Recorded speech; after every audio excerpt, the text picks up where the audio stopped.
Eh bien, bonjour. Nous avons fait les action lists.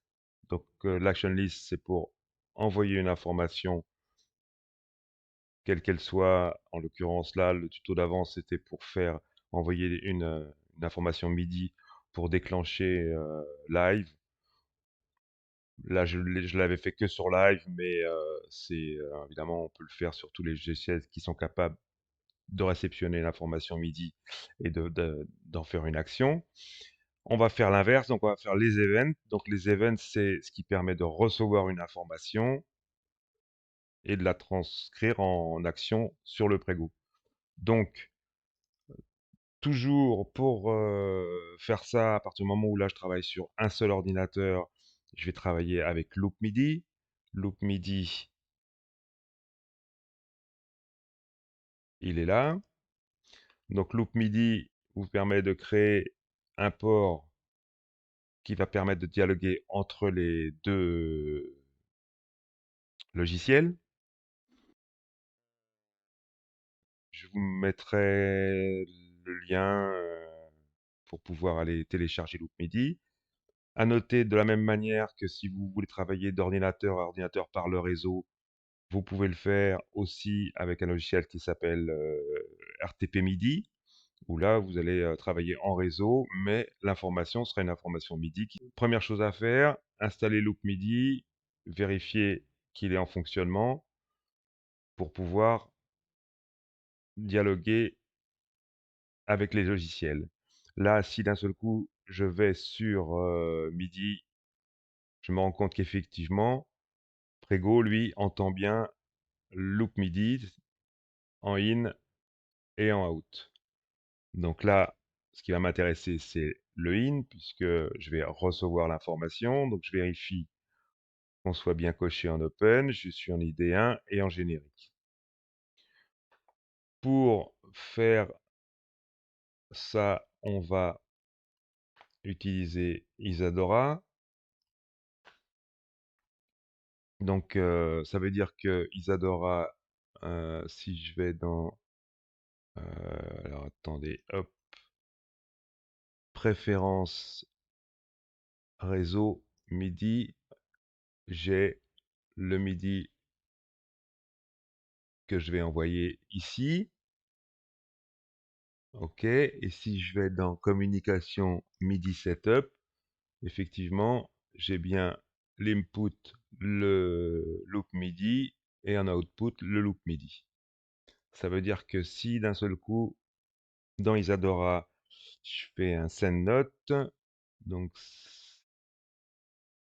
send note ici, si j'ouvre MIDI, donc il était où mon loop MIDI? Il est là. Donc je reviens sur mon Isadora.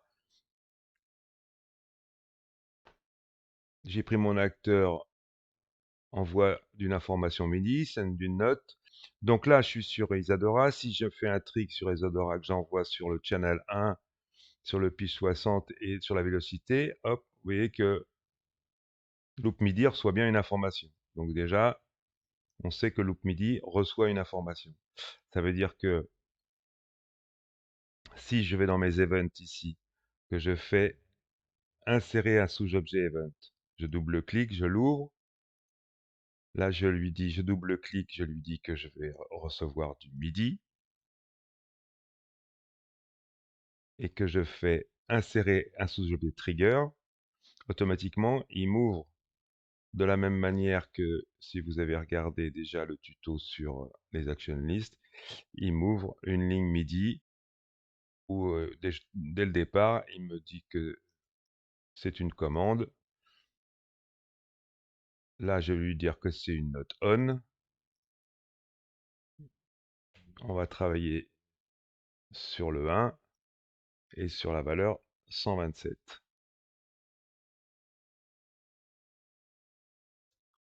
Valeur maximum en MIDI.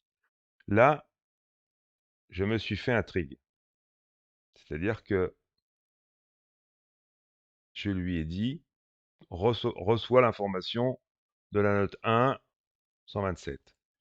Ça veut dire qu'après, il faut que j'insère l'action. Donc, je fais un clic droit, toujours, insérer une action.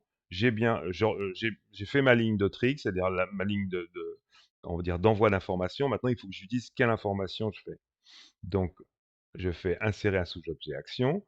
Maintenant, j'ai un sous-objet action. Qu'est-ce que c'est mon sous-objet action? C'est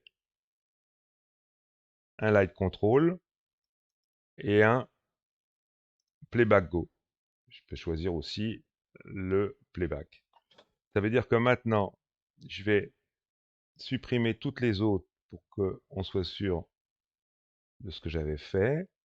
Là, on a bien, je ferme, on a bien un event MIDI. On a bien un trigger. Sur mon trigger, j'ai une action, light control, playback go. Si d'un seul coup, je vais enlever ça, je dois pouvoir faire exécuter le trigger automatiquement. Là, je vérifie bien que mon trigger, il me fait mon go. Maintenant, si je trigue directement sur Isadora,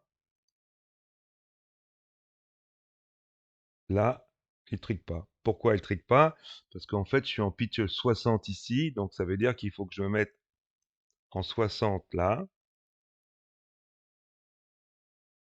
pour qu'il soit l'information sur le 60. Ça veut dire que là, il faut que je remette, puisque j'avais enlevé dans le MIDI, il faut que je me remette le in. Voilà, je coche le in. Et donc là, théoriquement, je vais rouvrir ça. Là, je me suis mis en 60 sur la note, donc je me mets en 60 ici sur le pitch. Pardon. Et donc là, si je trig ici, automatiquement, j'envoie sur le port 1, sur le circuit 1, sur la note 60 à 127, j'envoie l'information et donc je reçois bien mon information ici et j'ai mon playback go. Si d'un seul coup je veux faire un go back, je vais sur l'event, je clique, je glisse, je copie. Voilà. Et ça, je vais lui donner, on va dire que c'est un go back. Donc, on va changer la note, on va se mettre en 59.